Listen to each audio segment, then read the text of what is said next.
నేను ఆటోనకు అమ్మేసేస్తే నాకు ఒక చారణ వంచింది, కిక్ బ్యాక్లు పంచుకున్నటువంటిది కిషన్ రెడ్డి, కేటీఆర్. మేము ఆ రోజు కూడా గ్రిడ్ పాలసీని వ్యతిరేకించినాం, ఎందుకంటే ప్రభుత్వ భూములు అయితే కాబట్టి. ఈరోజు ఈ పాలసీలో ప్రభుత్వ భూమి లేదు, మళ్ళీ చెప్తా ఉన్నాము. ఆ వెసులుబాటుతోటి ప్రభుత్వానికి డబ్బులు రావడమే కాదు, రేపు పొద్దున వాళ్ళు సముదాయాలు కట్టుకుంటే మళ్ళీ కూడా అక్కడి నుంచి ప్రభుత్వానికి ఆమ్దాని వచ్చేటటువంటి సిస్టమ్ మనం చేస్తున్నాము. తద్వారా పరిశ్రమలు కూడా బయటికి వెళ్ళిపోతాయి, పరిశ్రమలు కూడా లేకుండా అవుతాయి. విన్ విన్ సిచ్యువేషన్ ఇక్కడ. పరిశ్రమలు లేకుండా అయిపోతాయి, ఇతర సముదాయాలు వచ్చినప్పుడు ప్రభుత్వానికి మరి ఆదాయం కూడా సమకూరుతుంది. ఈ కన్వర్షన్ తోటి ప్రభుత్వానికి ఆదాయం వస్తుంది, నాయకులకు కాదు. రేపు పొద్దున ఇంకోటి ఏదైనా కట్టుకుంటే ట్యాక్స్ల రూపకంగా కూడా మనకే ఆమ్దాని వస్తుంది. ఒక బూతు లెక్క దీన్ని భూతద్దంలో పెట్టి పదే పదే పదే పదే జనాలకు రుద్దుకుంటా, ఇద్దరు కలిసి ములాఖత్ అయిపోయి ఒకటే స్క్రిప్ట్ని జిరాక్సులు తీసుకొని చదువుకుంటా, అరే ఒక్క అంశంలో అడ్డం పడుతున్నారా? ఢిల్లీ లెక్క మారొద్దంటాడు, మూసి ప్రక్షాళన కాళ్ళలో కట్టెలు పెడతాడు. ఎందుకు జరుగుతలేదండి? ఎందుకు ముందుకు పోతలేదు? అడ్డం పడుతుంది కిషన్ రెడ్డి కాదా?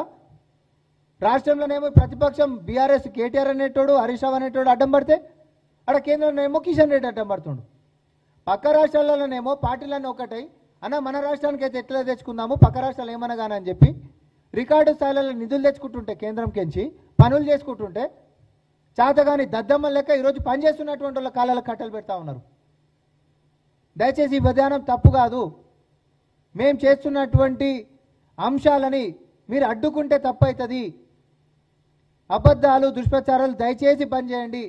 అభివృద్ధి సంక్షేమాల గురించి అడిగినప్పుడు ధర్మం అనేటటువంటిది తీసుకొచ్చి ప్రజల మెదళ్లలో నొక్కుతా ఉన్నారు. అది కూడా ఏమైనా ఉన్నదా అంటే ఏం లేని దాంట్లోకించి లేని కాంట్రవర్సీస్ క్రియేట్ చేసి బీజేపీకి నేను మళ్ళా కూడా చెప్తా ఉన్నా, బీజేపీ నేతలకి, బీఆర్ఎస్ నేతలకి ఈ రాష్ట్రం యొక్క ప్రగతి, ఈ రాష్ట్రంలోని సంక్షేమాలు ఏ అంశాలైనా కూడా అందరం కూడా జెండాలు పక్కకేసి కేంద్రంతో కలిసికట్టుగా కొట్లాడుకుంటే రాష్ట్రం ప్రగతి అనేది వేగవంతంగా జరుగుతుంది. కానీ అన్ని అంశాలలో కూడా అడ్డుకట్టలెక్క వేస్తే మాత్రం ఇది హర్షించేటటువంటి అంశం కాదు.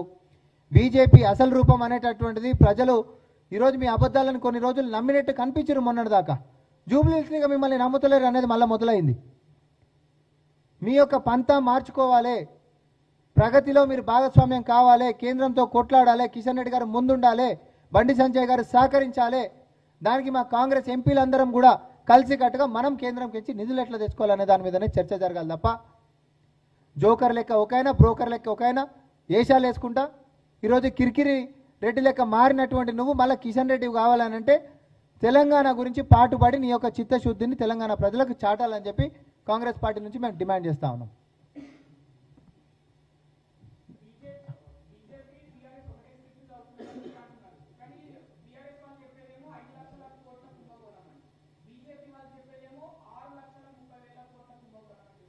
నేను అదేనా కదా ఫస్ట్ రోజు మొత్తం వాళ్ళు 5 అంటే వీళ్ళు 5 అన్నారు. అరే మామ నువ్వు నేను ఒకటని అనుకుంటారా, నువ్వు 1,50,000 కోట్లు పెంచా అని చెప్పి ఆయన 5 అంటే వీళ్ళు 6.5 పెంచి తర్వాత మొదలు పెట్టిండ్రు. ఇది ఇట్లుంటే ధర్మం గురించి మాట్లాడిండ్రు. కిషన్ రెడ్డి గారికి ఇంకొకటి కూడా నేను అడుగుతా ఉన్నా, మీకు నిజంగానే ధర్మం మీద, మతం మీద, దేవుని మీద, దేవుణ్ణి మొక్కేటోళ్ళు అయితే, మీరు నిజంగా హిందువులే అయితే, నువ్వు ఒక కేంద్ర మంత్రివా హిందూ పుట్టుకనే పుడితే నేను చాలా పెద్ద మాట మాట్లాడుతున్నా.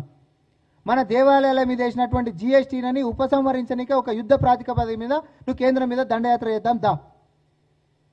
అరే దేవాలయాల కొబ్బరికాయల కాడికి మొదలు పెట్టుకుంటే అర్చన సేవలు లేకపోతే ఏవి ఇంకేదైనా పూజలు చేసుకుంటే కూడా జిఎస్టీ అండి. కోట్ల రూపాయలు దేవాలయాలకు నోటీసులు ఇచ్చారు జిఎస్టీ కేంద్రము. ధర్మం గురించి మాట్లాడతారు, దేవుళ్ళ గురించి మాట్లాడతారు. అలా ఆర్ఎస్ఎస్ హెడ్ క్వార్టర్స్ పక్కన పార్కింగ్ గురించి ఏమో 1400 సంవత్సరాలు 17 సంవత్సరాల నుంచి రామనామ జపం చేస్తున్నటువంటి గుడిని కూలగొడతారు ఈ పాపాత్మలు. బీజేపీ నాయకులకి నరేంద్ర మోడీ గారు దేవుడు ఉండొచ్చు, కానీ అసలైనటువంటి హిందువులకి 3 కోటి మంది దేవతలు ఉన్నారు, ముఖ్యమంత్రి రేవంత్ రెడ్డి గారు చెప్పినట్టుగా. ఈ డిఫరెన్స్ అనేటటువంటి చాలా స్పష్టంగా మళ్ళీ చెప్తా ఉన్నాం. బీజేపీ నాయకులకి, అంధభక్తులకి మాత్రం నరేంద్ర మోడీ గారు దేవుడు ఉండొచ్చు, కానీ అసలైనటువంటి హిందువులకి 3 కోటి మంది దేవతలు ఉన్నారు. ఎవరి ఆచారాలు, ఎవరి సాంప్రదాయాలు, ఎవరి కట్టుబాట్లు ఎవరివి వారికి ఉన్నాయి, ఎవరి నమ్మకాలు వారికి ఉన్నాయి. ఒకరినొకరు గౌరవించుకోవడం అనేటటువంటిది మన సంస్కృతి, మన సాంప్రదాయాలు, మన ఆచారాలు మనకు నేర్పించిన మన పెద్ద మనుషులు తాతల కాడికించి. మన పురాణాలు అవే చెప్పినాయి. దేవాలయాల మీద జిఎస్టీ లేచి ఒక పక్కనేమో ధర్మం గురించి పెద్ద పెద్ద ప్రవచనాలు ఇస్తారు. రోడ్ ఎక్కువ నియమడి మేమందరం వస్తాం, మేము వస్తామంటున్నాం కదా కాంగ్రెస్ పార్టీకి నుంచి. దాన్ని చిత్తశుద్ధి ఏందో చూపెట్టు. ధర్మం మీద గుడ్ల మీద వేస్తావా జిఎస్టీ? సిగ్గు తెచ్చుకోండి కొంచెమన్నా. బయట సిగ్గు లేకుండా రాజకీయం చేస్తా ఉన్నారు మతం మీద. మళ్ళా పోనీ మీరు వచ్చిన తర్వాత ఇతర మతాల మీద ఏమైనా గిట్ట కట్ చేసిండ్రా? కొత్తగా హిందూ గుడ్ల మీద మాత్రమే ట్యాక్సులు వేసిండ్రు. ఓపెన్ ఛాలెంజ్, ఏడికన్నా చర్చకు వస్తే రండి. ధర్మం గురించి మాట్లాడదామంటే అదొక అంశం, ప్రగతి గురించి మాట్లాడదామంటే అదొక అంశం, కేంద్రం నుంచి సంక్షేమం నువ్వేం చేసినావు చెప్తుందా అంటే అదొక అంశం. అంతే తప్ప బురద రాజకీయాలు చేసుకుంటా అబద్ధపు ప్రచారాలకు పూనుకుంటా మాత్రం తెలంగాణ ప్రజలు చైతన్యమైనటువంటి వాళ్ళు జూబ్లీహిల్స్లో రిజల్ట్ అనేటటువంటి ఏది ఇచ్చిరో అది మీకు మ్యాండేట్ అయింది. కిషన్ రెడ్డి గారు, జోకర్లు బ్రోకర్ల యొక్క ట్యాగులు మీరు తీసేసుకోవాలని అంటే తెలంగాణ మీద చిత్తశుద్ధితో మీరు పనిచేయాలి.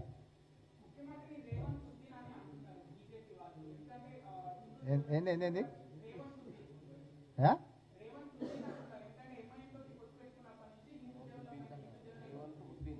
అచ్చా పేరా? ఓకే ఏమో మరి అది ఇప్పుడు అది బండి